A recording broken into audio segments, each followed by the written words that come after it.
I suppose, having marked an American there, it's appropriate to switch to a Brit. And what I'm going to do is give you my representation of the sadly recently late Isaiah Berlin, who was my teacher and who died in November. And there were speeches at a memorial service for him just 5 days ago on Saturday. And Alan Ryan, who...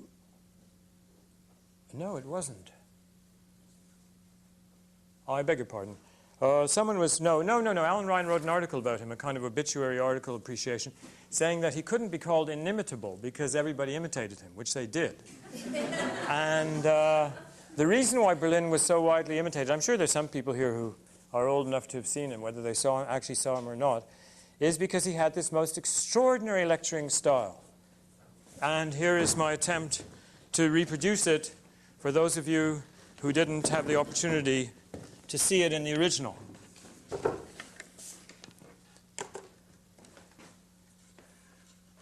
Suppose we would go somewhere in Europe around the beginning of the 19th century. Say Athens, say Berlin, say Vienna, say Barcelona, say Genoa, say Birmingham. What would you notice? What would you find? What would you experience? What would you see? What would capture your attention? What would you think salient? What would you report to your friends? What would grip you? You would notice that men were tired, men were depressed, men were dejected, men were despondent. Men said to one another, the values we have affirmed turn out to be empty. The principles which we thought were so important and so binding are in fact based on nothing. All aspirations were given up, all ideals were regarded as empty.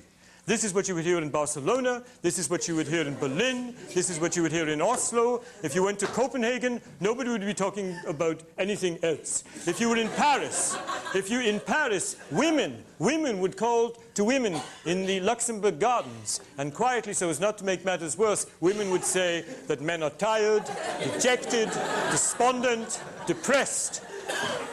If you sat in a cafe in Vienna, you would hear nothing else discussed all day long. And it was at this point, at this very moment, in European intellectual history, that von Schweinhund wrote his work, Towards Joy. And what did von Schweinhund say? He said, there has been too much dejection, there has been too much depression, there has been too much negative feeling, too much lack of enthusiasm, too much lack of pep. It was a very important concept for von Schweinhund.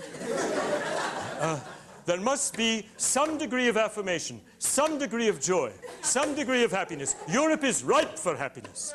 There has been too much dejection, too much despondency, too much negative feeling. Now, von Schweinhund was not in favor of unalloyed joy. No.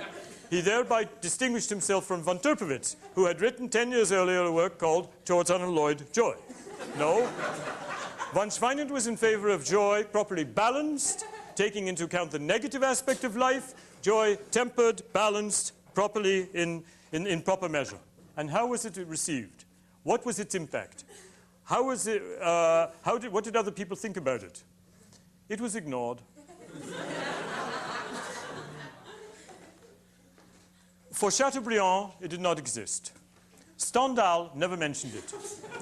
You could sit all day in a brothel in Edinburgh, and you would never hear it on anyone's lips. It was ignored in Moscow, it was ignored in Linz, it was ignored in Cannes, it was ignored in Brussels. You know, somebody in the audience, you know, what I love about Sir Isaiah is his amazing erudition. I mean, the breadth of his reach. You know, I mean, just amazing, you know. 50 years later, it seemed for a moment as though some attention would be paid to it. But even then, it was ignored. Why then is it so important? Which is the closest I get to a punchline. I had another teacher. Now that